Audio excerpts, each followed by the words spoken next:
ప్రభువునందు అత్యంత ప్రియమైన దేవుని ప్రజలకు మన ప్రభువును రక్షకుడైన యేసయ్య అతి శ్రేష్టమైన నామంలో మీ అందరికి శుభాలు తెలియజేస్తున్నాను.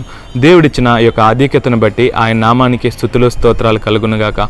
అనుదినము దేవుని వాగ్దానాల ద్వారా దేవుడు మనల్ని ఎంతగానో బలపరుస్తున్నాడు.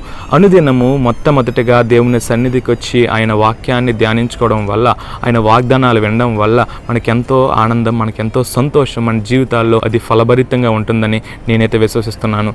దేవుడు ఈ రోజు కోసం ఏర్పాటు చేసిన దేవుని వాగ్దానము 2 కొరింథీయుల గ్రంథము 1వ అధ్యాయం 20వ వచనము. దేవుని వాగ్దానములు ఎన్ని అయినను అన్నియు క్రీస్తునందు అవునన్నట్లుగానే ఉన్నవి కనుక మన ద్వారా దేవునికి మహిమ కలుగుటకై అవి ఆయన వలన ఆమేన్ అయ్యున్నవి. దేవుని నామానికి స్తోత్రం. దేవుడు అనేక వాగ్దానాలు మన జీవితంలో చేసి ఉన్నాడండి. ఈ వాగ్దానాలన్నీ దేవుడు ఎందుకు మన జీవితంలో చేశాడంటే దేవుని నామానికి మహిమ తెచ్చుకోవడానికే మన జీవితంలో ఈ యొక్క వాగ్దానాలు చేశాడు. నీ జీవితంలో ఏదైనా ఒక వాగ్దానం నెరవేరిందంటే అది నీ గొప్పతనం కాదు.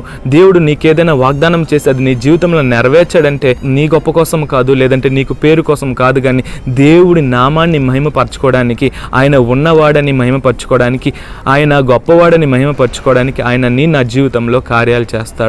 కాబట్టి ఈ కార్యాలు చూసి మనము అతిశయపడకూడదు. ఇవి జరుగుతున్నాయంటే మనం ఆమేన్ అంటున్నాము, అవి జరుగుతున్నాయంటే దేవుడు అది జరిగిస్తున్నాడు కాబట్టే మన జీవితంలో ఆ వాగ్దానాలు నెరవేరుతున్నాయి. దేవుడు ఆ వాగ్దానాలు మన జీవితంలో నెరవేర్చకపోతే అవి ఏమాత్రము నెరవేరవండి. కాబట్టి మన గొప్పతనమని మనం ఎంచుకోక, దేవుడు నా యందు ఈ కార్యం చేస్తాడని మనం ఆయన యందు సంతోషించాలి, ఆయన యందు ఉత్సహించాలి. కానీ మన వల్ల ఇది జరుగుతుందని మనము అనుకోకూడదు.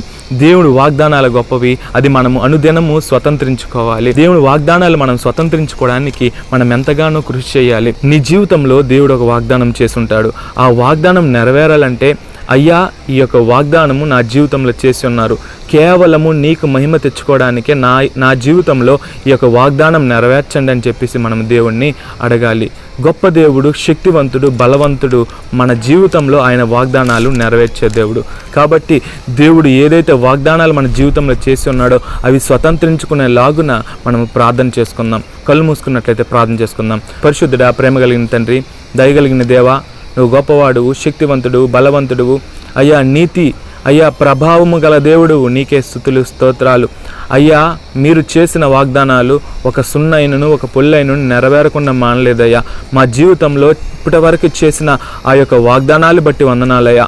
అయ్యా దేవ తండ్రి, మీరు చేసిన వాగ్దానాలు మీ మహిమార్థమై మా జీవితంలో అది నెరవేరుస్తున్నందుకు మీకే స్తుతులు స్తోత్రాలు చెల్లించుకుంటున్నాం దేవా. తండ్రి నీకే వేలాది వందనాలు. గొప్ప దేవుడు, శక్తివంతుడు, బలవంతుడు కదయ్యా. అయ్యా మమ్మల్ని ఎంతగానో ఆదరిస్తున్న దేవుడు అయ్యా, మమ్మల్ని ఎంతగానో ఆదుకుంటున్న దేవుడు అయ్యా. ఇదిగో ఈ ప్రార్థనని పాదాల చెంతకు చేర్చుకోండి దేవా తండ్రి.